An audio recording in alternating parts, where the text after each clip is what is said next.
Hi everyone, आज के इस वीडियो में हम देखने वाले हैं बीए के सेकेंड सेमेस्टर का इकोनॉमिक्स का क्वेश्चन पेपर हर एक मीडियम में हिंदी, इंग्लिश और पंजाबी। और ये जो क्वेश्चन पेपर है ये 2024 का है, ताकि आपको आइडिया लग जाए कैसे क्वेश्चन आए हुए हैं, यानी कि कौन कौन से क्वेश्चन इंपॉर्टेंट है। ये जो क्वेश्चन पेपर रहता है 90 नंबर का, जिसमें आपको 3 घंटे दिए जाते हैं। आपकी जो बुक है इकोनॉमिक्स पेपर मैक्रो इकोनॉमिक्स की बुक का है ये क्वेश्चन पेपर। आइए स्टार्ट करते हैं। तो आपको यहाँ पे ये भी कहा गया है नोट करने को कि आपके पास टोटल 5 क्वेश्चन होंगे, और आपको हर एक जो क्वेश्चन नंबर 1 है वो कंपलसरी रहता है, और जो यूनिट 1 है, 2 है, 3rd है, 4th है, पहले से लेके चौथे यूनिट में आपको एक ही क्वेश्चन ही अटैम्प्ट करने हैं। तो पहला क्वेश्चन जो कंपलसरी है, जिसमें कहा गया आपको अटैम्प्ट करना है 9 क्वेश्चन। आपके पास टोटल दिए गए हैं 12 में से आपको 9 क्वेश्चन अटैम्प्ट करने हैं। तो इंग्लिश मीडियम वाले बच्चे भी देख सकते हैं, और हम हिंदी मीडियम में स्टार्ट करते हैं। तो यहाँ पे जो पहला क्वेश्चन कहा गया है, वित्तीय निवेश को परिभाषित करें। तो वित्तीय निवेश क्या होता है, जब आप बुक को पढ़ेंगे हम वहाँ से आप पता लगा पाएंगे। तो इसका आप जवाब लिख सकते हैं। वित्तीय निवेश की परिभाषा लिखनी है आपको। MEC की गणना करने का फॉर्मूला लिखना है, सूत्र यानी कि फॉर्मूला, कि जो MEC है उसको कैसे कैलकुलेट करते हैं। उसके बाद है गुणन और MPC के बीच संबंध। गुणन और MPC के बीच क्या रिलेशन है, संबंध है, ये बताना है। सरकार की न दखल देने की नीति क्या है, ये आपको बताना है। से के बाजार का नियम क्या है, प्रभावपूर्ण मांग क्या है, मुद्रा को परिभाषित करने का पारंपरिक दृष्टिकोण। तो मुद्रा यानी कि मनी, पैसा को परिभाषित करने का जो ट्रेडिशनल दृष्टिकोण है पुराने ज़माने के तरीके से, वो आपको बताना है। उसके बाद है मुद्रा के मूल्य का कैम्ब्रिज समीकरण लिखना है। व्यापारिक बैंक क्या है, मुद्रास्फीति क्या है। राजकोषीय नीति के कोई 2 उद्देश्य देने हैं। राजकोषीय नीति जो है उसके 2 आपको उद्देश्य बताने हैं। व्यापार चक्र के विभिन्न आपको चरण बताने हैं।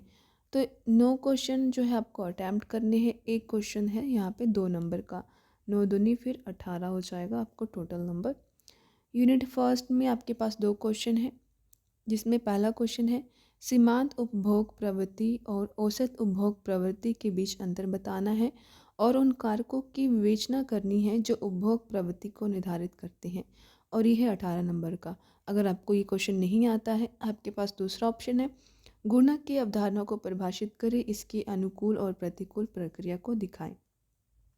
तो जो सबसे आपको बेस्ट आता हो, 4 पेजेस आपको भरने होते हैं 18 नंबर के लिए, 4 से 5 या 5 से 6 भी टाइम के अकॉर्डिंग आप भर सकते हैं। तो आपको जो अच्छे से आता है वही करें। यूनिट 2 में जो है 2 क्वेश्चन दिए गए हैं। पहला है रोजगार के पारंपरिक सिद्धांत की आलोचनात्मक व्याख्याएं करें, या फिर केनिच के रोजगार सिद्धांत की आलोचनात्मक व्याख्याएं करें। ठीक है। फिर 3rd नंबर है अर्थशास्त्र के क्षेत्र में मुद्रा की भूमिका पर चर्चा करें, या फिर व्यापारिक बैंकों द्वारा ऋण निर्माण की प्रक्रिया करें। ये भी 18 नंबर के हैं। उसके बाद है नेक्स्ट क्वेश्चन 4, मुद्रास्फीति की मांग पुल और लागत धक्का सिद्धांत की व्याख्या करें, या मौद्रिक नीति आंतरिक स्थिरीकरण के उद्देश्य को प्राप्त करने में कैसे मदद करती है।